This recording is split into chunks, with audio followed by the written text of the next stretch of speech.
Seja bem-vindo à Revista Fora, eu sou Carlito Neto, historiador e cientista político. Hoje eu estou num cenário diferente, porque eu estou aqui em São Paulo, inclusive. E hoje eu quero analisar com vocês aqui, de maneira simples e rápida, a candidatura que não é candidatura e nem pré-candidatura do Flávio Bolsonaro para a presidência da República em 2026.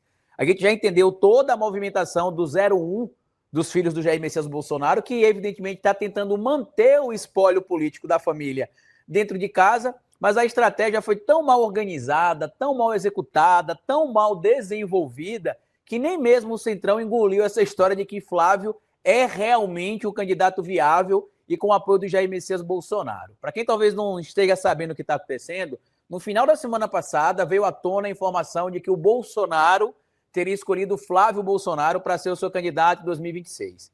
E aí, prontamente, a grande mídia e a própria mídia do campo independente, ligada à esquerda, recuperou ali um pouco do histórico do Flávio Bolsonaro, ligados à rachadinha, ligado a problemas complexos no que diz respeito à administração pública, e que, além de tudo isso, ele não teria uma viabilidade realmente eleitoral contra o presidente Lula. Em duas pesquisas divulgadas nesses últimos dias, inclusive, onde o Flávio já aparece como candidato, ele oscilaria ali entre 20 e 25 pontos percentuais aproximadamente, dependendo do instituto, né? Essas duas pesquisas que eu estou citando aqui foram pesquisas divulgadas pelo Instituto Paraná Pesquisas, que é o instituto contratado pelo bolsonarismo para poder fazer a coleta de informações ali, pesquisas eleitorais que envolvam o PL, e o outro instituto foi a Atlas Intel, que trouxe ali, somados ali, um outro instituto, uma oscilação entre 20 aproximadamente e 25 pontos percentuais para o Flávio Bolsonaro. O índice, inclusive, da própria população que acredita que Flávio deveria ser o escolhido é minúsculo. Nem mesmo dentro do universo do bolsonarismo,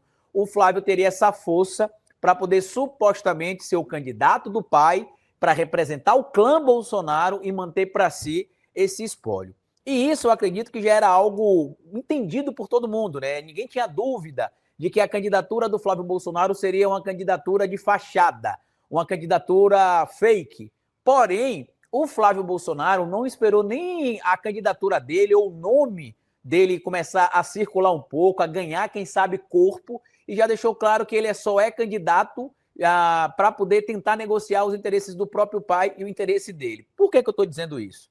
Veio à tona a informação, acredito que no último sábado à noite, já no domingo também, de que o Flávio disse que a candidatura dele tem um preço, que inclusive ele pode tirar a candidatura dele a presidente da República, desde que cheguem no preço certo. E aí foi levantada a possibilidade da anistia, e ele depois disse que o preço seria Bolsonaro na urna em 2026.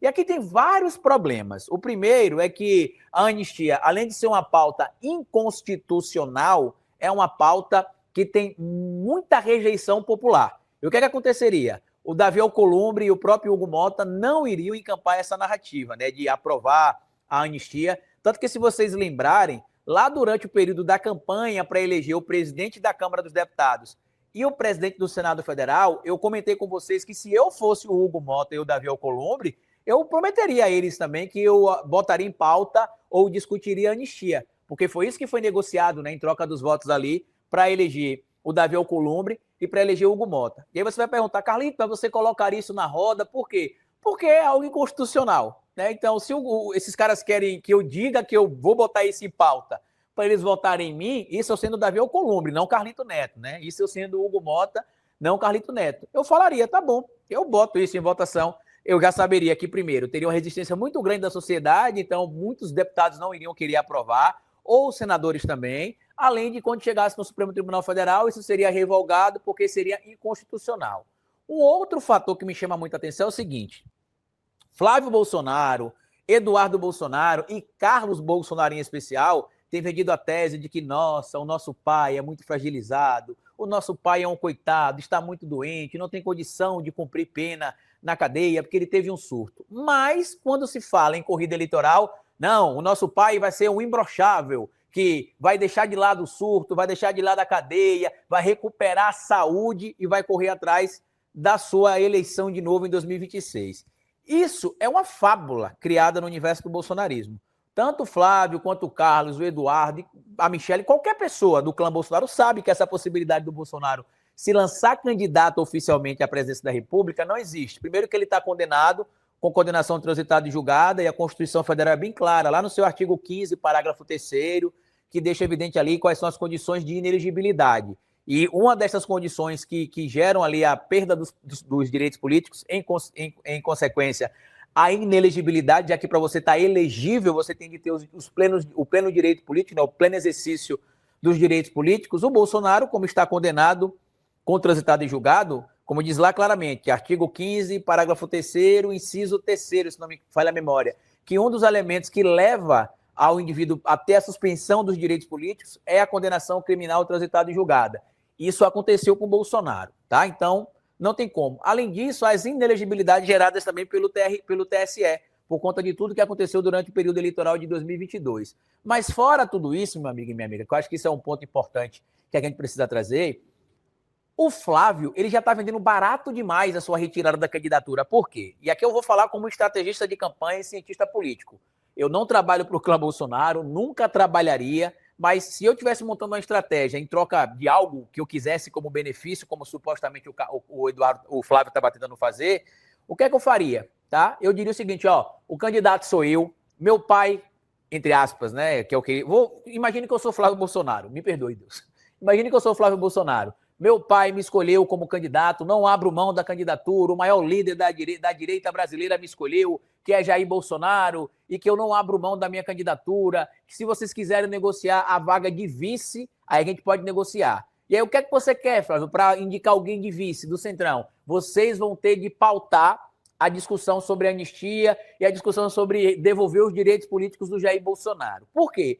Porque todo mundo sabe que isso não aconteceria, e como o Flávio vai retirar a candidatura, o Flávio não vai arriscar. Eu até vi alguns canais aí do nosso próprio campo dizendo que acredita que o Flávio vai até o final, que a candidatura dele vai ganhar corpo. O Flávio Bolsonaro, ele é muito fragilizado, a tendência dele perder a eleição é muito grande para o cargo de presidente da República, até no primeiro turno, em alguns cenários já, e isso faria com que, inclusive, o Rio de Janeiro e o clã Bolsonaro tivesse talvez uma cadeira a menos no Senado, sendo que o clã Bolsonaro quer manter as cadeiras dentro da Câmara Legislativa, seja ela na Câmara dos Deputados ou no Senado Federal. E o Flávio ficaria também sem o quê, meu amigo e minha amiga? Sem foro privilegiado, que é um grande medo, inclusive, que o Flávio Bolsonaro tem. Então, se ele tivesse mantido essa estratégia que eu estou trazendo aqui para vocês, eu até acreditaria que ele poderia lograr algum êxito. Por quê? Porque lá na frente, se ele retirasse a candidatura depois de manter seu discurso, né, de que não, o candidato sou eu, não abro mão da minha candidatura, quem escolheu não foi eu, quem escolheu foi o grande líder da direita brasileira, que é o meu pai, Jair Messias Bolsonaro, e que só se ele me pedisse, eu mudaria de opinião, mas por hora eu continuo candidato. E aí lá na frente, depois que os acordos tivessem costurados, aí sim ele deveria vir à tona e falar, gente, o grande líder Bolsonaro me pediu para retirar a candidatura e apoiar o nome X ou o nome Y. Neste momento, com essa ladainha do Flávio de que não, para retirar minha candidatura tem um preço, é só o Bolsonaro voltar para a urna, se discutir anistia. O Centrão está batendo palma e soltando fogos de alegria.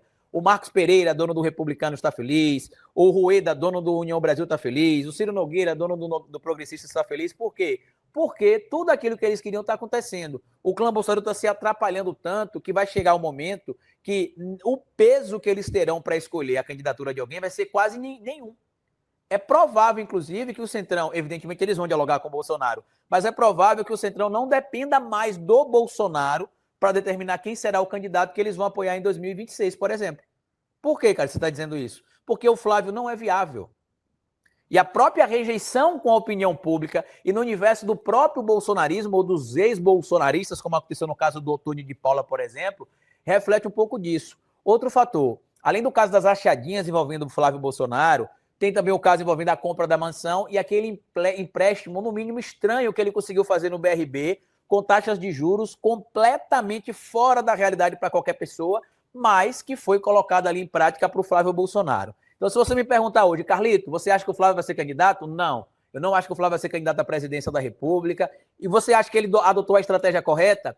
Acho que ele pode até ter pensado em adotar uma estratégia correta, que era tentar barganhar alguma coisa em troca do apoio do clã Bolsonaro, mas como ele já deixou claro que o preço é muito barato, porque ele deveria vender isso mais caro, né? Mas esperar a inteligência do clã Bolsonaro talvez seja altruísmo demais meu. Mas essa estratégia do Flávio é furada e, na minha análise aqui, mais prejudica o que eles pretendem para o futuro, inclusive em relação a eles cobrarem ali parlamentares do campo da direita, presidentes de partido do campo da direita, a abraçarem os nomes que eles querem apoiar. Eu acho que essa decisão do Flávio, inclusive meio atabaloada de decidir que ele é o candidato, entre aspas, com o apoio do pai, o Jair Messias Bolsonaro, mas demonstra o desespero da família, que já entendeu que não resta outra saída a não ser falar: ou vocês apoiam a gente e passa a anistia do meu pai, ou eu seria o candidato.